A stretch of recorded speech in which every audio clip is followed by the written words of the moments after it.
The Life of the Scorpion. Chapter 1. The Languedocian Scorpion. The Dwelling. The scorpion is an uncommunicative creature, secret in his practices and disagreeable to deal with, so that his history, apart from anatomical detail, amounts to little or nothing. The scalpel of the experts has made us acquainted with his organic structure, but no observer, as far as I know, has thought of interviewing him with any sort of persistence on the subject of his private habits. Ripped up after being steeped in spirits of wine, he is very well known. Acting within the domain of his instincts, he is hardly known at all. And yet none of the segmented animals is more deserving of a detailed biography. He has at all times appealed to the popular imagination, even to the point of figuring among the signs of the zodiac. Fear made the gods, said Lucretius. Deified by terror, the scorpion is immortalized in the sky by a constellation and in the almanac by the symbol for the month of October. I made the acquaintance of the Languedocian scorpion, Scorpio occitanus, half a century ago, in the Villeneuve Hills, on the far side of the Rhône, opposite Avignon. When the thrice-blessed Thursday came, from morning till night I used to turn over the stones in quest of the scolopendra, the chief subject of the thesis which I was preparing for my doctor's degree. Sometimes, instead of that magnificent horror, the mighty myriapod, I would find, under the raised stone, another and no less unpleasant recluse. It was he, with his tail turned over his back and a drop of poison gleaming at the end of the sting. He lay displaying his pincers at the entrance to a burrow. Have done with the formidable creature. The stone fell back into its place. Utterly tired out, I used to return from my excursions rich in scolopendry and richer still in those illusions which paint the future rose color when we first begin to bite freely into the bread of knowledge. Science. The witch. I used to come home with joy in my heart. I had found some centipedes. What more was needed to complete my ingenuous happiness? I carried off the scolopendry and left the scorpions behind, not without a secret feeling that a day would come when I should have to concern myself with them. 50 years have elapsed, and that day has come. It behooves me, after the spiders, his near neighbors in organization, to cross-examine my old acquaintance, chief of the arachnids in our district. It so happens that the Languedocian scorpion abounds in my neighborhood. Nowhere have I seen him so plentiful as on the Cerignan Hills, with their sunny, rocky slopes beloved by the arbutus and the arborescent heath. There the chilly creature finds a subtropical temperature and also a sandy soil, easy to dig. This is, I think, as far as he goes towards the north. His favorite spots are the bare expanses poor in vegetation, where the rock outcropping in vertical strata is baked by the sun and worn by the wind and rain until it ends by crumbling into flakes. He is usually found in colonies at quite a distance from one another, as though the members of a single family, migrating in all directions, were becoming a tribe. It is not sociability, it is anything but that. Excessively intolerant and passionately devoted to solitude, they continually occupy their shelters alone. In vain do I seek them out. I never find two of them under the same stone, or, to be more accurate, when there are two, one is engaged in eating the other. We shall have occasion to see the savage hermit ending the nuptial festivities in this fashion. The lodging is very rough and ready. Let us turn over the stones, which are generally flat and fairly large. The scorpion's presence is indicated by a cavity as wide as the neck of a quart bottle and a few inches deep. In stooping, we commonly see the master of the house on the threshold of his dwelling, with his pincers outspread and his tail in the posture of defense. At other times, when he owns a deeper cell, the hermit is invisible. We have to use a small pocket trowel to bring him out into the light of day. Here he is, lifting or brandishing his weapon. Wahre Fingers. I take him by the tail with a pair of tweezers and slip him, head foremost, into a stout paper bag, which will isolate him from the other prisoners. The whole of my formidable harvest goes into a tin box. In this way, both the collecting and the transport are carried out with perfect safety.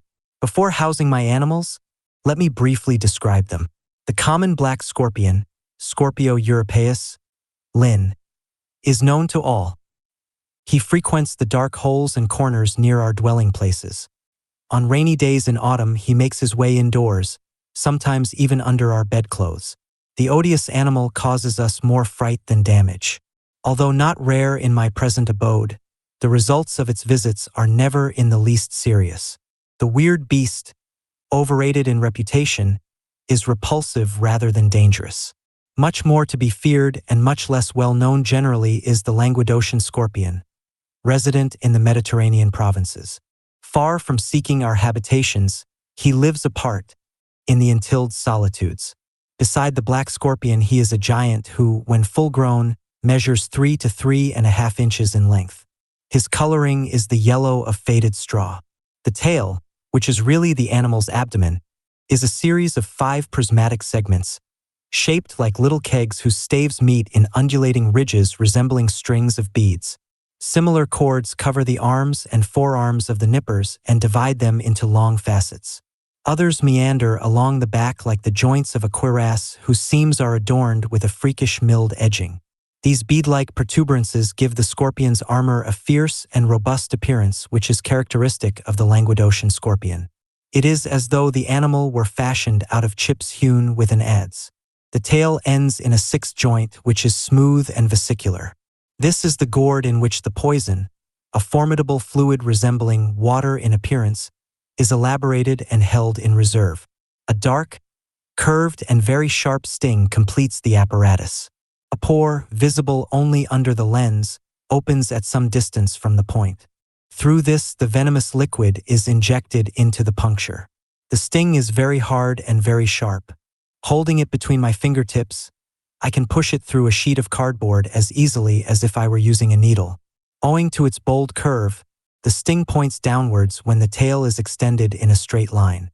To make use of his weapon, therefore, the scorpion must raise it, turn it over and strike upwards. This, in fact, is his invariable practice. In order to pink the adversary subdued by the nippers, the tail is arched over the animal's back and brought forward. The scorpion, for that matter, is almost always in this position. Whether in motion or at rest, he arches his tail over his back. He very rarely drags it behind him, relaxed into a straight line. The pincers, those buckle hands recalling the claws of the crayfish, are organs of battle and of information. When moving forwards, the scorpion holds them in front of him, with the 2 fingers opened, to take stock of objects encountered on the way. When he wants to stab an enemy, the pincers seize the foe and hold him motionless, while the sting is brought into play over the assailant's back. Lastly, when he wishes to nibble a titbit at leisure, they serve as hands and hold the prey within the reach of the mouth. They are never used for walking, for stability, or for excavation. That is the function of the real legs. These are suddenly truncated and end in a group of short, movable claws, faced by a short, fine point, which, to some extent, serves as a thumb. The stump is finished off with rough bristles.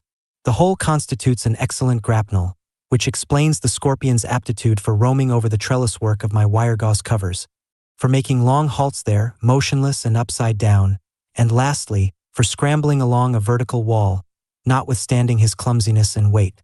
Underneath, just behind the legs, are the combs, those strange organs, an exclusive attribute of the scorpions.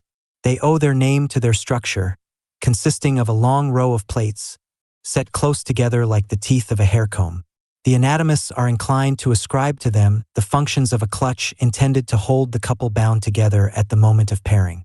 We will leave it at that until we are better informed, provided that the specimens which I propose to rear tell me their secret.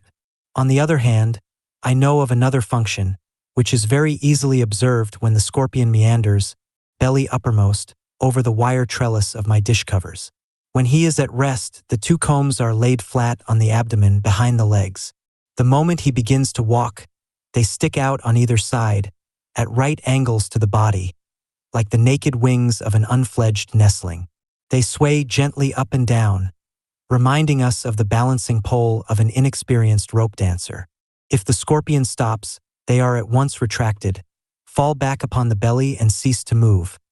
If he resumes his walk, they are at once extended and again begin their gentle oscillation. The animal therefore seems to use them at least as a balancing mechanism. The eyes, 8 in number, are divided into 3 groups. In the middle of that weird segment which is at once head and thorax, 2 large and very convex eyes gleam side by side, reminding us of the Lycosa's superb lenses. They are apparently in both instances for use at close range because of their great convexity. A ridge of protuberances arranged in a wavy line serves as an eyebrow and gives them a fierce appearance. Their axis, which is almost horizontal, can hardly allow them more than lateral vision. The same remark applies to two other groups, each composed of 3 eyes, which are very small and placed much farther forward, nearly on the edge of the sudden truncation that forms an arch above the mouth. On both right and left, the 3 tiny lenses are set in a short straight line, their axis pointing laterally. On the whole, both the small and the large eyes are so arranged that it can by no means be easy for the animal to obtain a clear view ahead. Extremely short-sighted and squinting outrageously, how does the scorpion manage to steer himself? Like a blind man, he gropes his way. He guides himself with his hands, that is to say, his pincers, which he carries outstretched, with the fingers open, to sound the space before him. Watch 2 scorpions wandering in the open air in my rearing cages. A meeting would be disagreeable, sometimes even dangerous for them. Nevertheless, the one behind always goes ahead as though he did not perceive his neighbor. But as soon as he touches the other ever so little with his pincers, he at once gives a sudden start, a sign of surprise and uneasiness, followed at once by a retreat and a change of direction. To recognize the irascible one thus overhauled, he had to touch him. Let us now install our prisoners. I shall never learn all I want to know by turning over stones and making chance observations on the adjacent hills. I must resort to keeping the animals in captivity, the only manner of inducing them to reveal their domestic habits. What rearing method shall I employ? One in particular appeals to me, one which will leave the creature its full liberty, which will relieve me of the cares of catering, and which will enable me to inspect my captives at any hour of the day, from year's end to year's end. This seems to me an excellent means, far superior to the others, so much so that I reckon on a magnificent success. It is a question of establishing within my own grounds, in the open air, a hamlet of scorpions, by cunningly securing for them the same conditions of well-being which they enjoyed at home. In the first days of January, I found my colony right at the end of the Harmas, in the quiet corner exposed to the sun and sheltered from the north wind by a thick rosemary hedge. The ground, a mixture of pebbles and red clay soil, is unsuitable. Considering the temperament of my charges, great stay-at-homes from what I can see, this is easily remedied. For each of my colonists I dig a hole of 1 gallon or 2 in capacity and fill it with sandy earth similar to that of the original site. I pack this earth lightly, which will give it the consistency needed for digging without landslips, and in it I contrived a short entrance passage, the beginning of the excavation which the scorpion will not fail to make in order to obtain a cell in conformity with his tastes. A wide flat stone covers and overlaps the hole. Opposite the passage of my own making, I scoop out a hollow. This is the entrance door. In front of the hollow I place a scorpion, taken that moment from the paper bag in which he has just been conveyed from the mountain. Seeing a retreat similar to those with which he is familiar, he goes in of his own accord and does not show himself again. In this way I establish the hamlet, consisting of some 20 inhabitants, all adults. The dwellings, placed at a suitable distance from one another, to avoid the quarrels liable to occur among neighbors, are arranged in a row on a stretch of ground cleared with the rake. It will be easy for me to observe events at a glance, even at night, by the light of a lantern. As to food, I need not trouble about that. My guests will find their own provisions, for the spot is quite as well stocked with game as that from which I brought them. The colonies in the paddock are not enough. Certain observations call for minute attention which is incompatible with the disturbances out of doors. A second menagerie is set up, this time on the large table in my study, a table around which I have already covered and am still covering so many miles in pursuit of stubborn knowledge. Bring up the big earthenware pans, my usual apparatus, filled with sifted sandy earth. Each receives 2 broad potsherds, which, half buried, form a ceiling and represent the refuge under the stones. The establishment is surrounded by the dome of a wire gauze cover. Here I house the scorpions, 2 by 2 and of different sexes, as far as I am able to judge. No outward characteristic that I know of distinguishes the males from the females. I take the big-bellied specimens for females and the less obese for males. As age intervenes with its variations of stoutness, Mistakes are inevitable, unless I first open the subject's paunch, a procedure which would cut short any attempt at rearing. We will allow ourselves to be guided by size, since we have no other means of judging, and house the scorpions 2 by 2, one corpulent and brown, the other less obese and of a lighter color. There are certain to be some actual couples among the number. Here are a few details for the benefit of whoso may care one day to take up similar studies. An animal breeder's trade calls for apprenticeship. The experience of others is not unhelpful, especially when the animals in question are dangerous to deal with.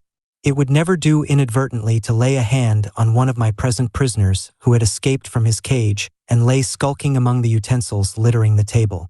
Serious precautions must be taken by those who propose to spend whole years in the company of such neighbors. They are as follows.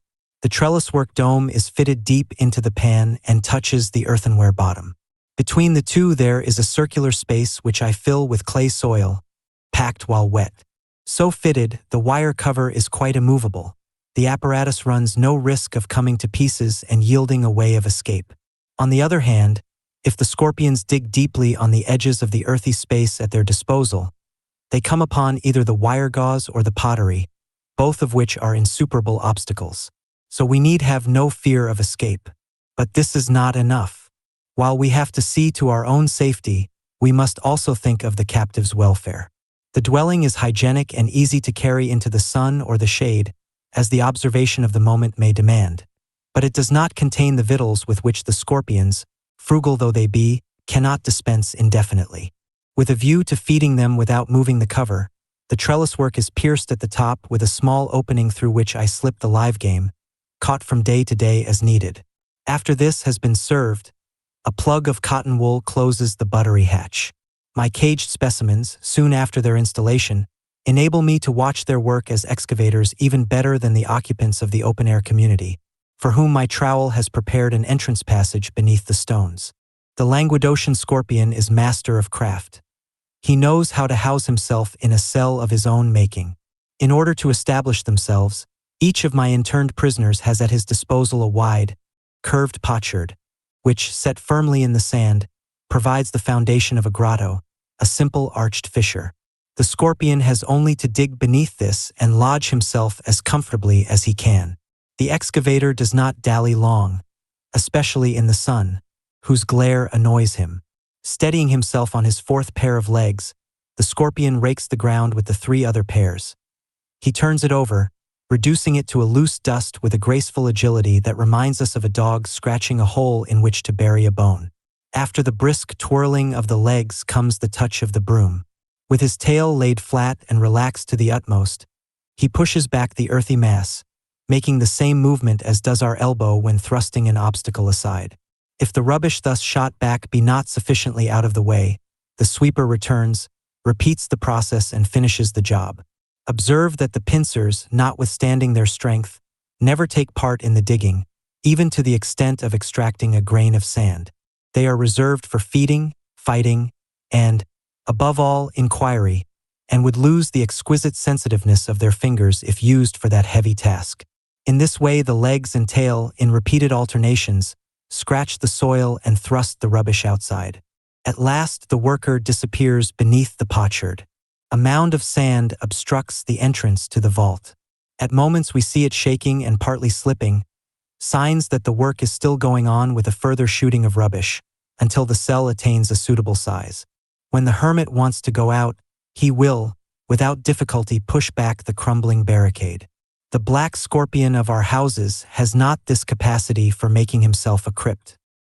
He is found in the mortar collected at the bottom of walls, the woodwork disjointed by the damp, the rubbish heaps in dark places, but he restricts himself to using these refuges as he finds them, being unable to improve the hiding place by his own industry. He does not know how to dig. This ignorance is apparently due to his feeble broom. His smooth, slender tail, very different from the Languedocian's, which is powerful and armed with knotty protuberances. In the open air, the colony in the enclosure finds a lodging modeled by my care. Under the flat stones where I have contrived to outline a cell in the sandy earth, each of them at once disappears and labors to complete the work, as I perceived by the mound heaped upon the threshold. Wait a few more days and lift the stone. At a depth of 3 or 4 inches we see the lair, the burrow, occupied at night and open also by day, when the weather is bad. Sometimes a sudden bend widens the recess into a spacious chamber.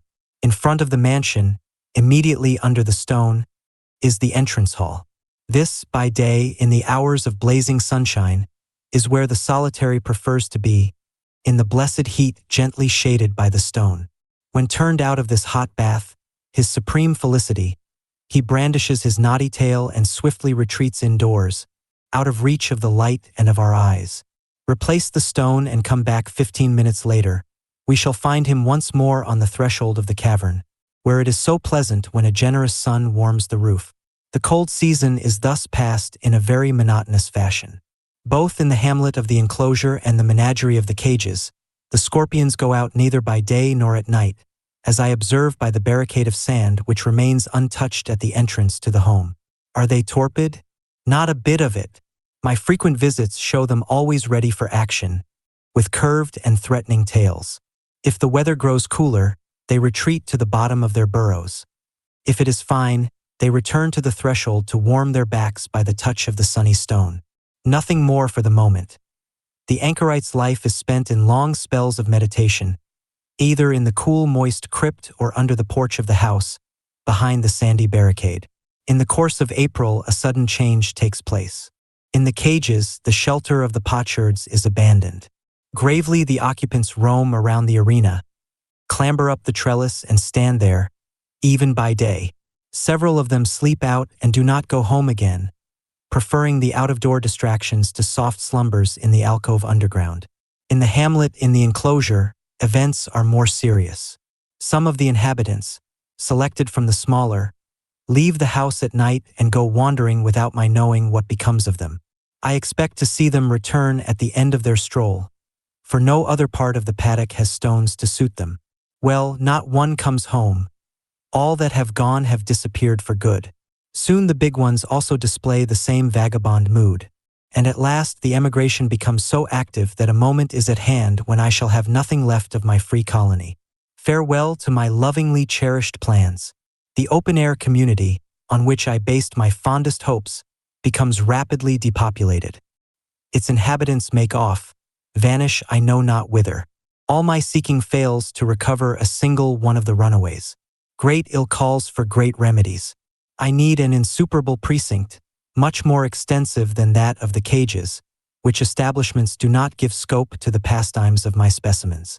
I have a forcing frame in which some fleshy plants are stored during the winter. It goes to a depth of 3 feet into the ground. The brickwork is plastered and smoothed with all the care that the mason's trowel and wet rag can give it. I cover the bottom with fine sand and large flat stones distributed here and there. Having made these preparations, I install inside the frame, each under his own stone, the remaining scorpions, and those which I have captured this very morning complete my collection. With the aid of this vertical barrier shall I this time retain my specimens and see what interests me so greatly. I shall see nothing at all. Next morning, all of them, old and new, have disappeared. There were 20 of them, and not one remains. Had I reflected ever so little, I should have expected this. At the season of persistent rain, in the autumn, how often have I not found the black scorpion hiding in the crevices of the windows, fleeing the dampness of his usual retreats, the dark corners of the yards. He has clambered up to me by scaling the front wall to the height of the first story. The slight roughness of the plaster was enough to enable his grapnels to make the perpendicular ascent. Despite his corpulence, the Languedocian is as good a climber as the black scorpion. I have a proof of it before my eyes. A barrier 3 feet high, as smooth as a wash of common mortar can make it, has not stopped one of my captives. In a single night, the whole band has decamped from the frame. Rearing in the open air, even within walls, is recognized as being impracticable. The lack of discipline in the flock nullifies the shepherd's devices. One resource alone remains, that of internment under cover. Thus the year ends, with some 10 pans standing on the large table in my study. Out of doors is prohibited. Those night prowlers, the cats, seeing something move about in my appliances, would upset everything. On the other hand, the population is restricted under each cover and amounts to 2 or 3 inhabitants at most. There is no space. In the absence of a sufficiency of neighbors and also of the violent exposure to the sun which they enjoyed on their native hills, the prisoners on my table seem smitten with homesickness and hardly respond to my expectations. Cowering under their potsherds or hanging to the trellis, most of them slumber, dreaming of liberty. The small results which I obtain from my board specimens is far from satisfying me. I want something more than this. The close of the year is spent in gleaning petty facts and making plans for a better establishment. The outcome of these plans is a glazed prison whose panes will give no hold to the grapnels and will make climbing impossible. The joiner builds me a frame, the glazier completes the work. I myself varnish the woodwork, so as to make the uprights very slippery. The structure looks like 4 window frames placed side by side and put together to form a rectangle. The bottom is a flooring with a layer of sand. A lid covers it all together when the weather is cold and especially when the rain threatens a flood, which would have disastrous effects on this undrained ground. It is raised more or less high according to the state of the day. The enclosure has ample room for 24 chambers, each with its potsherd and its occupant. Moreover, wide alleys and spacious crossroads allow long walks to be taken without hindrance. Well, at the very moment when I believe myself to have solved the housing question satisfactorily, I perceive that the glazed park will not retain its population long, if I do not invent a remedy. The glass stops short any attempt at scaling. For lack of adhesive sandals, the scorpions cannot grip a surface of this kind. They flounder against the panes, it is true, and raise themselves to their full length on the support of their tail. An excellent buttress, but they have hardly left the ground before they fall back again heavily. Things go wrong in respect of the wooden uprights, though these are made as narrow as possible and varnished with particular care. The stubborn climbers clamber little by little along these smooth tracks. They halt from time to time, clinging to the greasy pole, and then resume the difficult ascent. I surprise some who have reached the top and are on the point of escaping. My tweezers replace them in the fold. As the ventilation of the home demands that the lid should remain raised during the greater part of the day, the place would soon be wholly deserted if I did not see to it. I think of greasing the uprights with a mixture of oil and soap. This restrains the fugitives slightly, without succeeding in stopping them. Their delicate little claws manage to sink into the pores of the wood through the substance coating it, and the ascent begins anew. Let us try a non-porous obstacle. I hang the walls with glazed paper. This time the difficulty is insurmountable for the big, pot-bellied ones. It is not quite so effective with regard to the others, who, being nimbler in their gait, try to hoist themselves up and often succeed in doing so. I get the better of them only by glossing the glazed paper with soot. Henceforth there are no more escapes, though attempts at flight continue. Coming after the experiment with the forcing frames, these feats of prowess on slippery surfaces tell us all there is to learn about an aptitude which the animal's corpulence was far from leading us to suspect. Like his black colleague who enters our houses, the Languedocian scorpion is a skilled climber. Behold me then the owner of 3 establishments, each possessing its advantages and its defects. The free colony at the end of the paddock, the wire gauze cages in my study, and lastly the glazed rock garden. I shall consult them turn and turn about, especially the last. To the evidence supplied in this manner, we will add the rare data gathered from stones turned over on the original sites. The scorpion's luxurious crystal palace, now the leading curiosity of my home, stands all the year round in the open air, on a bench at a few steps from my door. Not a member of the family passes it without a glance. Taciturn creatures, shall I succeed in making you speak?